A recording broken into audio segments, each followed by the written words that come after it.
is on overcoming limitations. And I want to welcome Angela Blank. Let's give her a round of applause. Thank you. And Reverend Thompson. All right, let's give her a round of applause. And we are adding a little testosterone. Derek Jeffrey, would you please come? And someone really dear to me, Miss Christina Webb, would you please come? All right. Wow, and y'all have been witnessing the first panel, so you guys have an idea of how engaging this discussion is going to be. So, overcoming limitations. Let me just start off by saying, women in ministry and leadership have faced systemic limitations, both cultural and theological. Today, we're unpacking barriers and discussing how to move forward. Question 1. Historically, women have been limited in societal leadership roles. Why do you think these limitations have persisted, and have you seen any changes in the recent years? Yes, it's on. So I have my phone because, like MJ, I'm not a preacher, but I'm very ADD, so I have to stay focused because I'll forget what the question was. I get to talking. So I feel like some of the limitations are that there's always been a gender stereotype, as we talked about a lot in that first session. Men are seen as stronger physically, probably less emotional, and but more powerful. So women were, as you mentioned, Nancy, seen as the homemakers, take care of the kids in the house and the chores that need to be done, the cooking. So where I feel like we have made progress with a lot of the companies that have started hiring based on, they have to check a quota or meet a quota for gender, ethnicity, race, whatever it may be.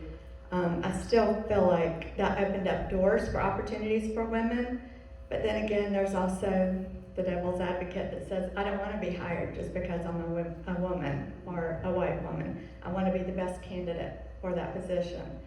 And so I think we're making progress, and I hope that trend continues, but we still have a ways to go. Thank you. Reverend Thompson. I find it amazing that even in 2025, we have to say, I think we're making progress.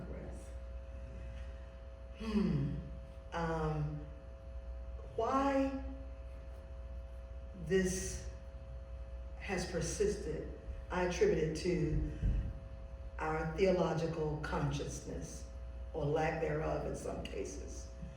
I think we skip over to chapter 2 in Genesis, the Adam and Eve narrative, and we forget about Genesis 1.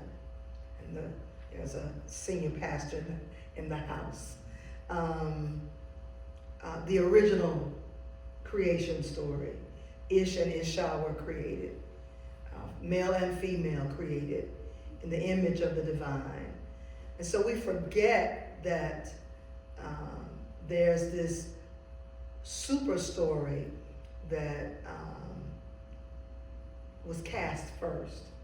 And so we go to this second narrative where the female evolves out of the male, the one time a man is pregnant, if we might say. And society has run with that. And it has subordinated us because of that theological consciousness.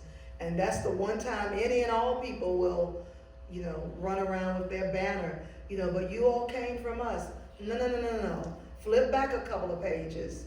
Chapter 1, verse 26, 27, 28, we all came together at one time. And so the theology, the foundation of what drives our thought every day, I think is what undergirds the persistence of placing limitations on us. I like that Jalen Hurts quote, I had a purpose before you all had opinion. And we had a purpose in chapter 1 of Genesis before chapter 2 showed up, okay? And so we were already given to be fruitful and multiply, which is not limited to pregnancy, okay? Be fruitful and multiply, and whatever your calling is, having been single all my adult life and no children, but everybody else's children. And so when you negate chapter 1 and the chronology of our creation story, when you look at how things have played out, the limitations go back, I perceive, to who we have not celebrated who we are spiritually and our divinity. So in our humanity, it's easy to sneak in a plethora of limitations on us that hold us back. I understand. What about you, Christina? So, in a professional sense, I'm talking two stance. In a professional sense, I think women sometimes are limited based on certain roles, whereas admin, secretarial roles, or you could be the nurse, but you can't be the doctor, Dr. Nancy, or something like that. But from a biblical standpoint, I think we are missing like the biblical equality. And that comes from just years of women saying, oh, you can't be a preacher. Or if you speak too much, maybe you're Jezebel or something like that. So I think from a culture, we have to recognize that women are equal. We can do just as much. We have overcome just as much. I mean, a lot of women, they have babies, some not, or whatever. But for the ones that do, it takes a lot. You can die from giving childbirth or anything like that. So it takes you to be strong, not only physically, but mentally or anything like that. So I think for society to view women as lesser than or, just unequal, it's not great at all. What about you, Derek? How have these persisted, and what have you seen as shifts in the recent years? I like Derek's response because I know he's going to give a very balanced response, and I appreciate you being on this panel. I'm going to tread lightly. I would definitely say, based upon some of the things that they have shared, is correct. Looking from a professional standpoint, I believe that women are sometimes put inside of a box that kind of excludes them from being able to participate in certain things or be able to sit at certain tables or just be able to be a part of certain conversations. As a guy, I've been able to, as she shared earlier, I've been able to, unfortunately, been able to be in some places where I didn't know if I belonged there or not. And in doing so, I've also learned biblically that your gift will make room for you. It never specified exactly what your sex had to be. And in doing so, you have to be able to realize that you are there for a purpose and a reason. Limitations only exist when you create those boundaries for yourself. And so it's a mindset that one must have to be able to overcome those particular limitations so then you don't create any boundaries for you. So that's my perspective. I like that. And we know, we are in church, Jesus selected apostles, 12 apostles, and the cultural norm at that time, none of them were women. Now, with cultural norms now, how are they still relevant in today's society? Do you really think they still exist? Why or why not this way? Okay, I was gonna let someone else go. I'm happy to have Derek on the panel because I like to have the male perspective. So thank you for agreeing to do this. And he has great diction too. He's an English major.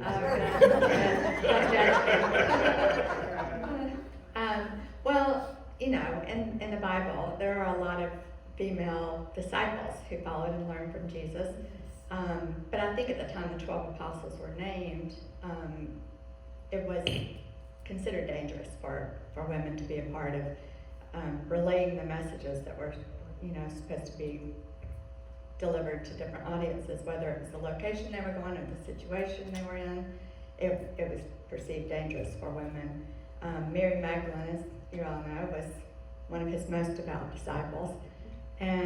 and it's kind of ironic because so many great events that happen in the Bible, women were witnesses to. And perfect example being when Jesus resurrected, and Mary was the one who proclaimed his resurrection. So, back then it was women, their word was not perceived as being trustworthy as well. So when she announced that, most of the disciples did not believe that that had actually happened. So as far as cultural norms, because this is where I stray off a little bit, I think that women still face a lot of criticism, limitations, expectations, in their career choices. And I think if they want to have a family, there's a lot of decisions that have to be made to be able to decide between your roles and responsibilities of your work and your roles and responsibilities of your family. And there's the stress of judgment being placed on you because you're successful or you're not home enough with your family.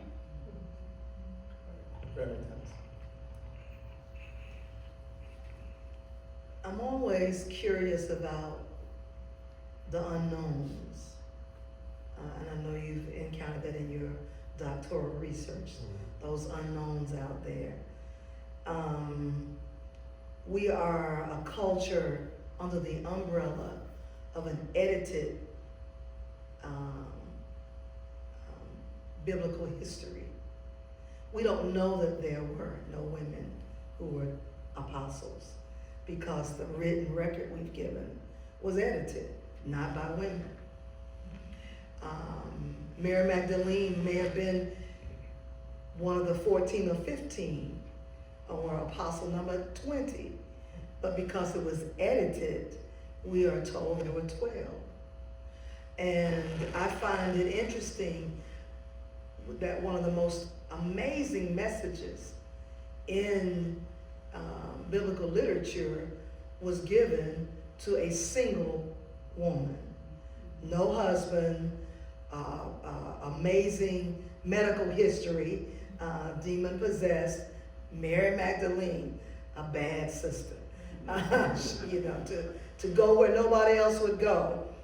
And depending on which gospel you look at, there were groups of women that went, and then there was Mary. And so we are the product of the editing that we received. So when I'm sermonically inclined, I keep that in mind. That there's some unknowns because of the editing that was done to what? Control culture, to control the community. So we are all wearing hats in our lives under the influence of controllers from centuries ago. I wrote down 2 years, 2002 and 2009. I retired early from my secular life, working at the telephone company in public relations, so I could finish seminary. I made the decision that I was not going to be this corporate person all my life, but I would definitely be in ministry for the rest of my life. But no one championed me. Even someone in my seminary community told me I would never be a pastor. But in 2009, someone who did not look like me championed me to become a pastor and opened a door for me, maneuvering through all of the stuff. And that's when I understood the stuff had been intentional. That was devastating, but you keep moving. And so our culture is as it is. We all know that. But if you have a champion that God is working through, then there's no limit you cannot conquer. But there must be a champion, whether it's I think the previous panel, whether it's another woman. I'm sitting with you today because my pastor championed me to be here. That's right. And so whether it's another woman opening the door for you, or another man, or a group of people, however, we've got to have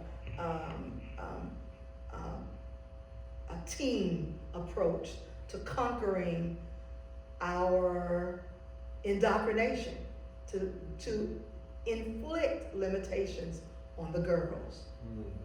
I like that, and especially working on the doctorate and looking for the things that have not been brought to the surface about different topics and how a lot of that has constricted our opinion and shaped the culture. So we have to be aware of that. And Christiana, would you share with me your response to this particular question? Yes, so I know we talk a lot about the disciples and we talk a lot about everything else that's in the Bible, but the angel spoke to Mary without a husband to champion Jesus to come through the world. Yes. So to me, that's powerful. Can use a man. Wasn't even physically possible to use a man to do that. So I think for God to be able to use that woman to bring into the world the most powerful prophet, savior, everything that we could possibly do to do everything that we know in this world and exists, is powerful. So I think for us, if God will use a woman to do that, God can use a woman to be a CEO of a company, run president, or anything else within the world, because he gave birth to a savior. Amen. Yeah, Derek, how do you weigh in on cultural norms? So I do feel that a cultural norm, it does still exist. That it's pretty much a gamut in regards to whether a woman chooses to decide to be a stay-at-home mom or whether they decide to chase the corporate level of things. But also, I feel like also just to kind of piggyback off of what Reverend was saying, that I do feel that women's presence in the Bible does make surface. Going back to Mary, you know, her being able to carry the one person that is sent to save the world, you know.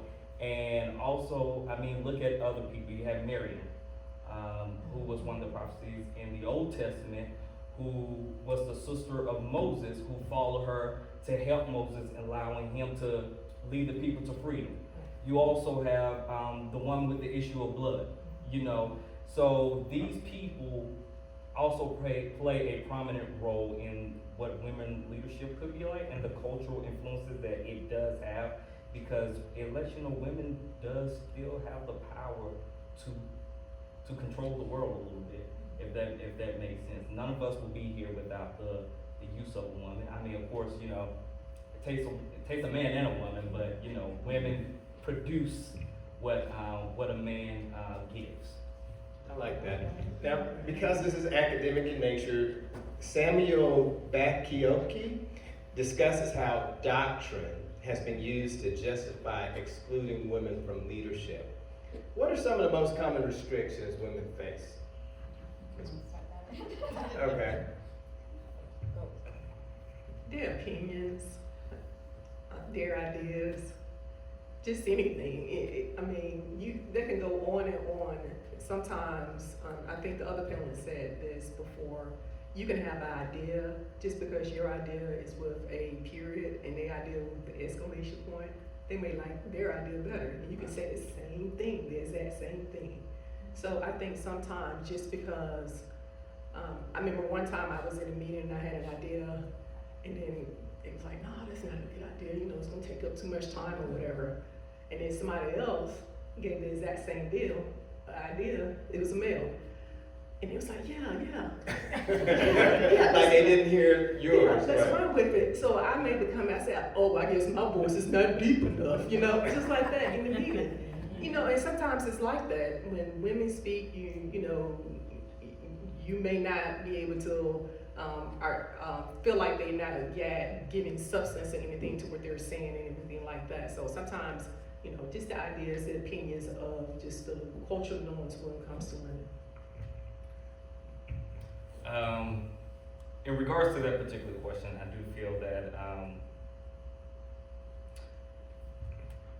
limitations again are only presented when you create those limitations for yourself.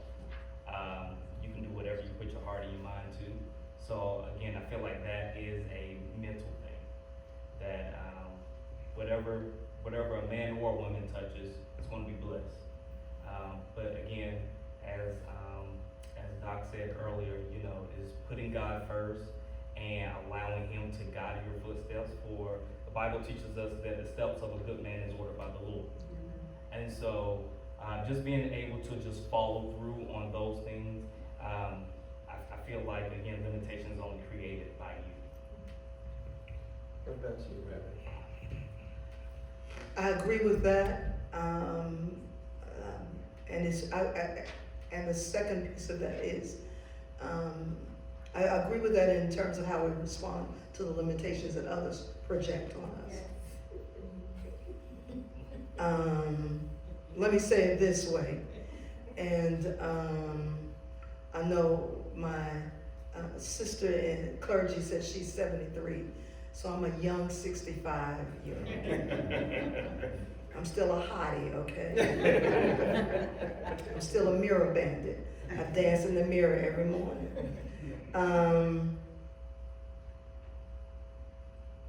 I was the director of chaplaincy. It's the first full-time chaplain for the state of Georgia, for the Department of Juvenile Justice. 2000. I was not ordained by my denomination until 2 years later. I was baptizing rival gang members. I launched a college online program that is now a line item in the state of Georgia's budget. But I went to my sister girlfriends and said, there are girls in Macon that want to go to college, and they put the money on the table, and we sent the girls to college, and now it's a line item. Started by just a woman who was determined to do ministry, ordain me or don't. In 2017, I was interviewed for a part-time and adjunct chaplaincy position by the new director of chaplaincy for juvenile justice, who had no clue who I was. And when I said at the end of the interview, in any way that I can help you, whether you bring me on board or not, I'm available because I've done what you are doing. And he looked at me, he said, what? I said, I used to oversee chaplaincy for DJJ. And he said, no, this is a new position. I wasn't in the record book. Wow. I wasn't in the history book. But being who I am, from graduate school, you keep all your papers. I said, I've got documentation if you need it. I've got anything you need, I've got. My point is, we are limited sometimes from external factors beyond our control.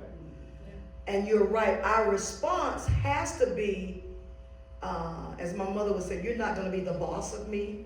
I used to love to hear her say that. Your limitations are not going to be the boss of me. I'm going to find a way, or make one, as we say at Clark Atlanta. And that's, I think, is the attitude of all the women you have here today, and their colleagues and what have you. In the 20th and 21st century, how would this nation have survived World War I and II had women not been engaged? How, you've got all this technology up.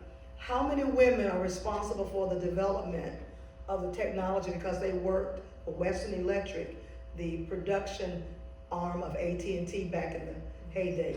Zoom, I just saw. Zoom conference calls are possible because a woman came up with that technology, put that together. And so the limitations are real, they're external.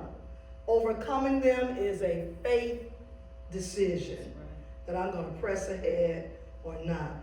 And so I'm grateful that someone outside of me said, you know, we need to go ahead and ordain this child, or she's just going to continue, which I was going to do.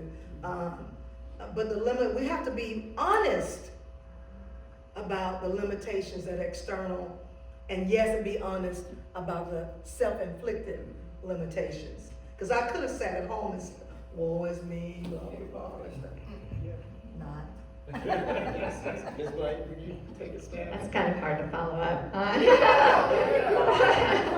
All right, yeah, champion me over here. Ditto. Yeah, right, there you go, that's Explanation. it, that's it.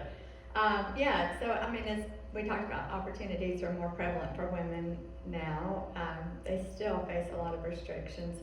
I have a good friend who's a correspondent, and when she was going through school, going through college, she did an internship with ABC News, and this has been probably 30 years back now, but she still lives the story every day that she had a mentor who was a wonderful lady who basically told her, you can either have a career or a family. And so she chose her career, and you know, she has a lot of regret with that, but the reality is that, you know, women in journalism and in certain professions, like, you can't have a family and take care of your family, you know, unless you have an active spouse who can help out a lot. And men don't have to go through those types of challenges. Let me see, sorry. Yeah, but basically just, you know, opportunities are less common if you do have those responsibilities back at home. It may be, well, between you and a male figure, and the male is chosen because the woman has a family at home that she has to take care of. Derek, how can women advocate for themselves and give and support the community? I know you're teeing this one up, but I want to hear how would you respond to that?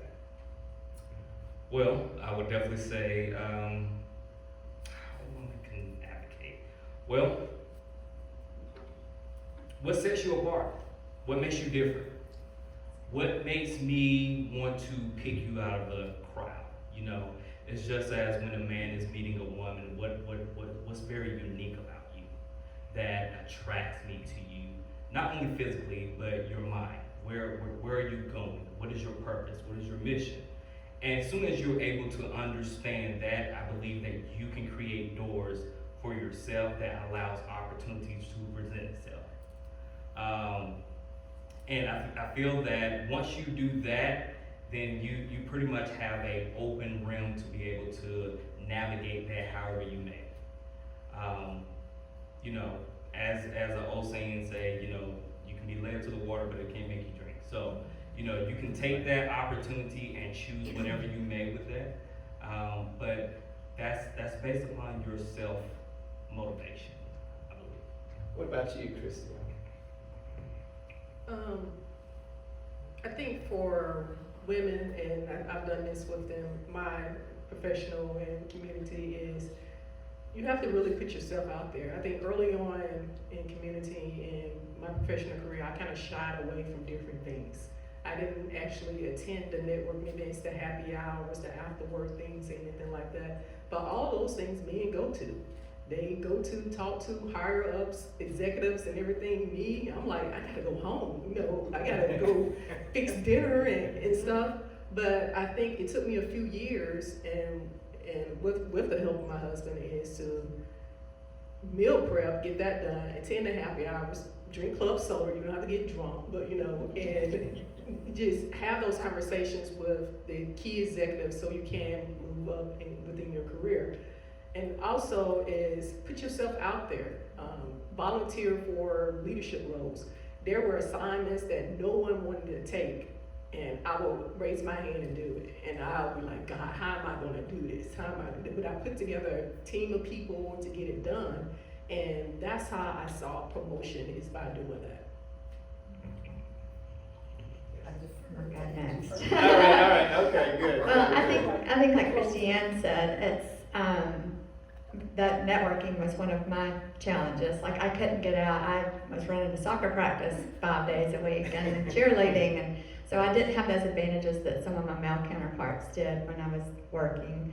And so it kind of sets us at an unfair advantage in that way. But to add on to that, probably the only thing I would say is use your voice loud and proud to advocate for yourself. Go out and learn who's running for different campaigns. If you feel passionately about some of the things that they represent, join their campaign, support them in any way that you can, and then most importantly, go out and vote. Okay, Reverend. Interesting she would say that. I was campaign intense a few months ago.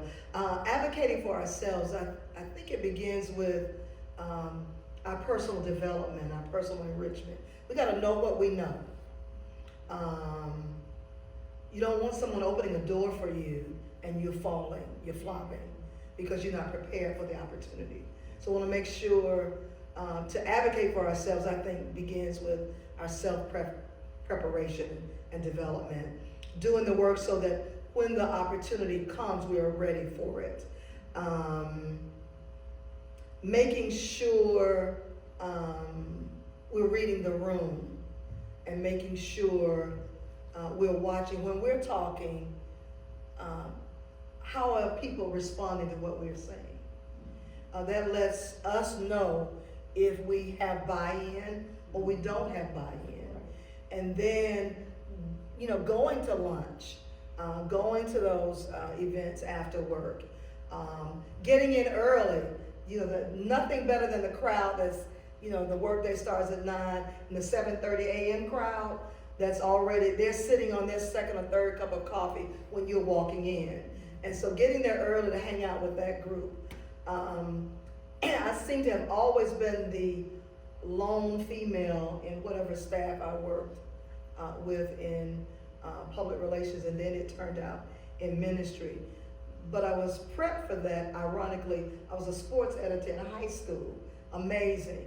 High school jocks got me ready for all these other environments I ended up in. And I told them they also ruined the fact that I didn't get married as well. But I just think you can't be ashamed of the fact that you're female and strong and talented and gifted. And societal external factors sometimes will project that onto you. I even had a high school teacher ask me once, why did I boom? Why was my voice? I didn't know I was going to be a minister. And I said, I don't know. I sing alto and tenor. I don't know why my voice is like this. I wish she were alive and I could invite her to someplace I'm going to preach. She would understand. So advocating for ourselves begins with self-belief. If you don't believe in yourself, it's a lost cause. And you do the work, and I think it may have been the first panel. If you're doing the work, what is it? Sowing the seed, the harvest. Sowing and harvest. Oh my, thank you. Sowing and reaping. Thank you. I'm serious. You just can't get beyond your theological consciousness. It's real. It's real. It may take us a little extra time, but we will get there. And if it's for you, oh my goodness, no one else can have it if it's for you. But you cannot be afraid to do the work. And sometimes you have to do the work free until someone pays you. I'll say this. I was a volunteer chaplain because of seminary in the adult prison system, employed by the juvenile system for a decade. So there's a public affairs position in the adult system available. So I'm interviewing, and the assistant commissioner says, well, Yolanda, why should we hire you instead of someone else? I said, I'm the only person you've interviewed or will interview that's already worked for you for 10 years for free. I am a former director of public affairs for the Georgia Department of Corrections. I worked for 10 years for free, but I knew the system, and I was working for the right reasons, clueless that 10 years later I would get this opportunity. So do the work, and that's what I tell young women that I mentor, young people period, do the work. As someone said, your gifts will make room for you. I like that. And historically, what are some examples that we have had of women making those types of impact? Rosa Parks. What would you grab the mic? Rosa Parks, Fannie Lou Hamer, Barbara Jordan, These are women who came out of obscurity to international prominence for utilizing their gifts to make a difference in the greater community. Eleanor Roosevelt, I mean, you go way, way back, Florence Nightingale, okay?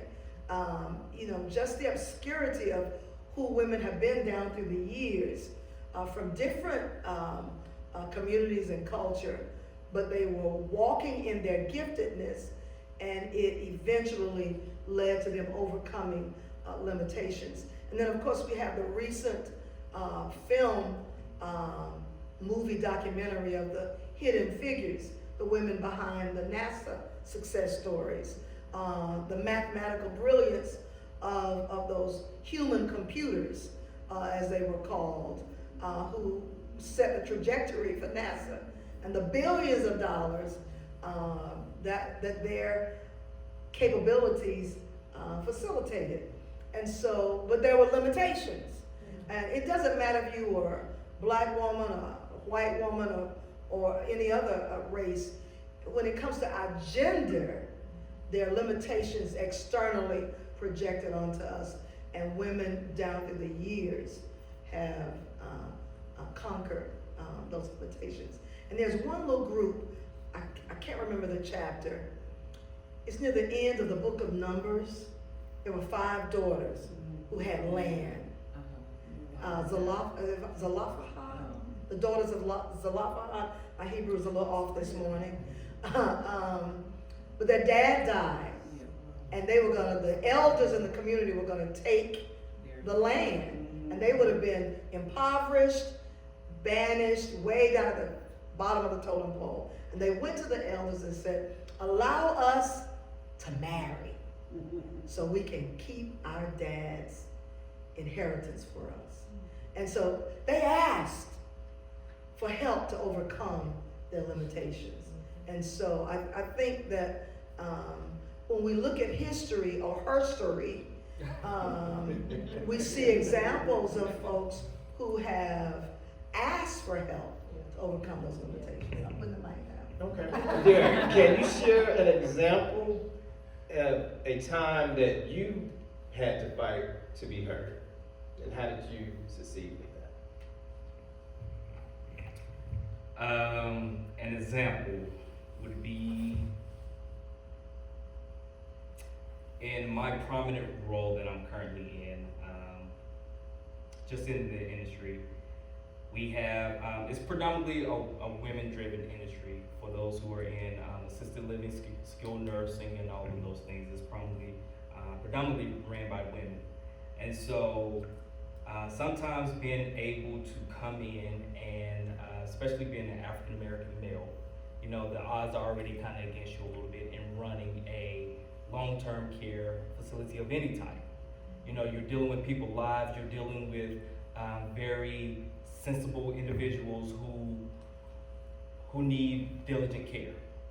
And being able to do so, sometimes it made you wonder, am I in the right place? Sometimes I've thought, you know, do I belong here? But then I had to change my mindset. Why not? What makes me different than everyone else who's sitting here in this same position, applying for this same position? So I had to figure out I had to come up with my own formula to say, hey, this is what sets me aside. This is why I belong here. This is what makes me who I am. This is how I could be a benefit to you. And then this is how you would benefit me. So I think, again, it's just all about figuring out what works best for you to be able to see what your gifts can bring to that particular individual and or company and or organization. Chris? I think I mentioned this earlier, is about being in the media and being overlooked for the work that you have done or your capabilities. So there have been numerous instances where that has happened. And what I always do is I keep very good documents, emails, everything, like files. Like, I'm old school, so when it comes to I print, really don't care. I mean, trees I apologize in advance. But I print and I keep documentation on everything, especially when it's time to present my case before leadership, management, anything like that. So there was a particular time where the credit of a project was given to someone else, and I was furious. I mean, like, furious, like seriously. But I was thankful that I did keep those notes. So I went to management, had all my receipts, as the younger generation say, all my receipts of everything that I had done on the project, everything that I had submitted. And, you know, they apologized. It took a lot for them to apologize, because I think for me I recognized that I did the work, and it was hard work. And the other person, they didn't contribute as much as I did, but they got the credit for it. So when management apologized, they heard me. So that was a limitation, because there have been cases where, and I'm sure you've probably seen it in your professional, where people don't apologize for anything. They just move on as if you're just supposed to forget about it. So one, it took a lot for them to apologize, but two, to recognize my work related to it. And I commend myself for not blowing a gasket at work or anything like that, and maintaining my cool, and, you know, doing my affirmations, scriptures, and everything in the bathroom, because at that time, that's when you need to go to the bathroom to calm yourself down, so you're not becoming an angry person. Okay. Reverend, can you share one example? No sermon this Of time. a fight that you have had. I am the hospice chaplain on duty. The patient is the father of the family, husband, father, and they are Mormon. And I am the minister. He's intubated, he's being brought home so that he can transition at home with his family. And he has sons and daughters. And so to honor their faith tradition, I had to back off of mine. I had to do part of mine and not all of mine. But I empowered them. So the ritual was to anoint him bedside. And then I empowered his sons, and I left. My CEO called me about 2 hours later to make sure I was okay. And I thought that was amazing that he would check on me. He said, "Are you all right?" I was like, "Yeah, I'm good." He said, "Did anybody say anything to you?" I said, "I'm good. I'm good." And so I did not need to be full throttle. I needed to honor them, because at the end of the day, it was their dad who was dying. It wasn't an issue for Yolanda. Thank you. Thank you. Ms. Blake, I know you've seen some fights in Yeah. Atlanta on a different level. Oh, yeah. Can you share a fight that you've Yeah, I have had one similar to yours, Christy. I mean, it's very frustrating when you work so hard on something and somebody else gets credit. I feel like that's happened more than once, actually. But I think the example I would give is an organization that I served on their board, won't name it, but they focus on children and youth. And the other board members were predominantly men. And the CEO had decided he was going to eliminate paying for maternity leave. And I was furious. But I was fighting this battle with 2 other women and about 10 or 12 men. And they all were on board that they didn't need to pay it. And to me, it was just the message that these are the clients we're serving, the children that get their start in life by having that bonding time with their mother in the very beginning. What better start can you give to a child's life? So, men get to go right back to work. But I'm an advocate for men being home as well when a baby is born. But the women don't have a choice. Their body has to recover, and they have to spend that time with their child. So after arguing for about 2 hours, I won my battle, but I guess ultimately the kids won. Amazing. And this segues to our youth. So we're almost warming up the stage for our third panel, but I want you all to take a swing at this particular question. What strategies have helped you with working with our youth on helping them overcome limitations?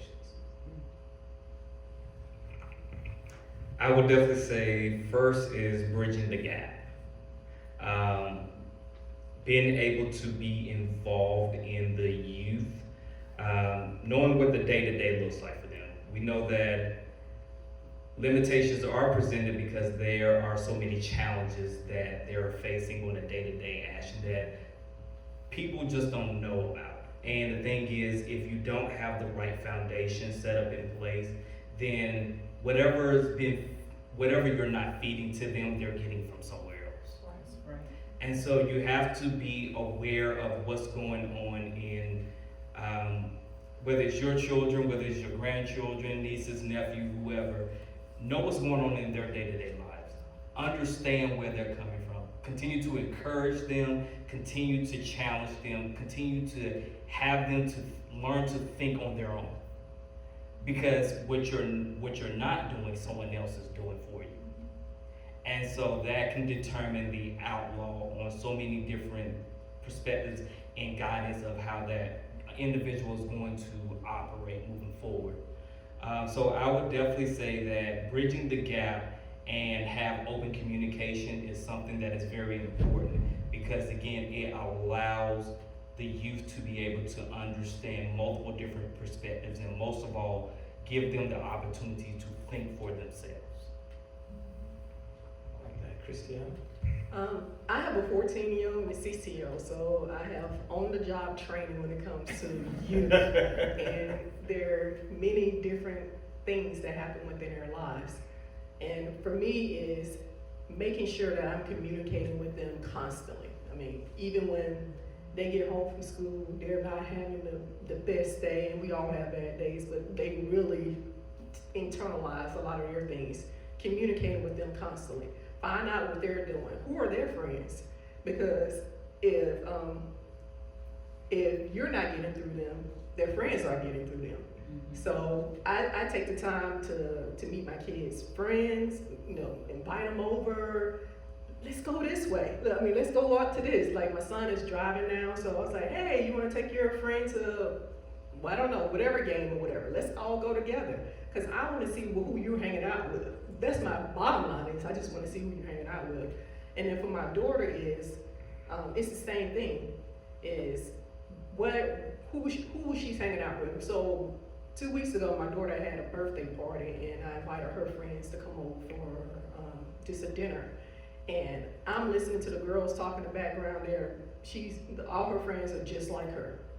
All of them like, we reading this book. I was like, yes, we're talking about this and this. I'm like, yes, because it gives me an idea as to who is my daughter hanging out with. I don't want her hanging out with somebody who is doing too much, hiding stuff to their parents, and going over this, just doing a whole bunch of things. But if her friends are talking the same language and they're doing the same things, then I'm okay with that. So communication and you being involved into their world, just get into their world. Right. Definitely like the point made a moment ago about open communication. Be available, I guess, first of all. We gotta be available. Sometimes as older adults, we are just so busy, or we appear to be busy. And so we need to be available, which makes sense in terms of on their time. Where are they? Be available where they are. If they're gonna, make a play date, I'm coming to the school to have lunch with you. Or I've asked the school to let you out so we can go to lunch. You be available. And then open communication, listening. Not so much preachy. And then whatever it is, be consistent.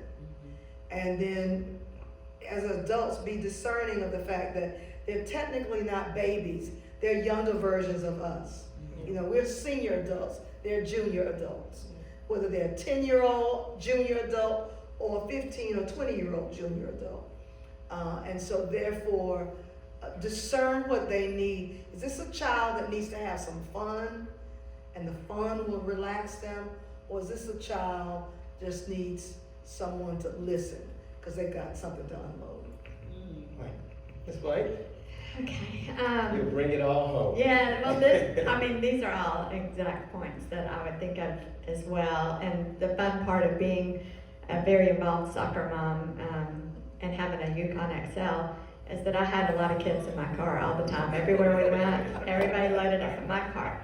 Now, this part of communication is listening, as you said, listening to what your kids are saying, what they're doing, because these parents were not near as aware. And I'm sure that I was blind to some of the stuff my kids were doing, but they would say, oh, they don't listen to that kind of music, and they don't say these, and they don't watch those movies. And I'm like, oh, you don't know your girl knew every word. Every word of that song. But all the lyrics. She probably loves the lyrics. Yeah. I think the only thing that I would add is just to, from a very early age, teach our children respect, because we live in a very diverse world. My neighborhood's very diverse.